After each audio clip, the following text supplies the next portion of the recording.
അപ്പോൾ നമ്മളെ website open ആക്കിയിട്ട് കുറച്ച് ദിവസമായി, ഏകദേശം 2 ആഴ്ചയായി. ഇപ്പോൾ കഴിഞ്ഞ ആഴ്ച നമുക്ക് പറഞ്ഞല്ലോ ഓർഡറൊന്നും കാര്യങ്ങളൊന്നും ഉണ്ടായിരുന്നില്ല. പക്ഷേ ഈ ആഴ്ച നമുക്ക് ഏകദേശം ഒരു 10ഓളം ഓർഡർ നമ്മുടെ വെബ്സൈറ്റിൽ കിട്ടി. പിന്നെ ആമസോണിലും ഓർഡർ ചെറുതായിട്ട് വന്നു തുടങ്ങിയിട്ടുണ്ട്. പിന്നെ നമ്മൾ ആമസോണിലൊക്കെ മെല്ലെ മെല്ലെ ആയിരിക്കും കയറി വരുള്ളൂ. നമ്മൾ ഓൾറെഡി ആമസോണിൽ അങ്ങനെയാണല്ലോ, അത്യാവശ്യം റിവ്യൂ റേറ്റിംഗ് ഒക്കെ ആയിരുന്നു. ഇപ്പോൾ നമ്മളെ പ്രൊഡക്ഷനൊന്നും ആമസോണിൽ റിവ്യൂ റേറ്റിംഗോ കാര്യങ്ങളൊന്നും വന്നിട്ടില്ല. അതുകൊണ്ട് തന്നെയാണ് കുറച്ച് ഓർഡർ, വളരെ ചുരുക്കമാണ് ഓർഡർ വല്ലപ്പോഴേക്ക് വരുന്നുള്ളൂ. ഈ ഓർഡറൊക്കെ ഇനി മെല്ലെ മെല്ലെ കയറിയിട്ട് വരണം.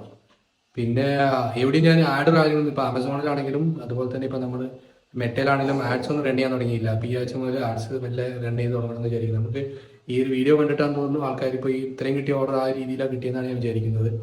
പിന്നെ ആമസോണിലൊക്കെ നമുക്ക് മെറ്റയിൽ ആഡ് ചെയ്ത് എങ്ങനെയൊക്കെ എത്തിക്കാം. പക്ഷേ ഈ പറഞ്ഞ പോലെ ഈ സ്പൈസസ് ഒക്കെ നമ്മളൊക്കെ ചെയ്യുന്ന കാറ്റഗറി എന്ന് വെച്ചാൽ ഒരുപാട് ഭയങ്കര കോമ്പറ്റീറ്റീവ് ആയിട്ടൊരു കാറ്റഗറിയാണ്. അപ്പോൾ അതുകൊണ്ട് തന്നെ ഇപ്പോൾ ആമസോണിലൊക്കെ ആഡ് ചെയ്തിട്ട് അതായത് നല്ല രീതിയിൽ ആഡ് ചെയ്തതിന് പൈസ സ്പെൻഡ് ചെയ്യാൻ മാത്രമേ നമുക്ക് എന്ത് ചെയ്യുന്നു ഈ ഓർഡേഴ്സ് കിട്ടാനുള്ള സാധ്യതയുള്ളൂ.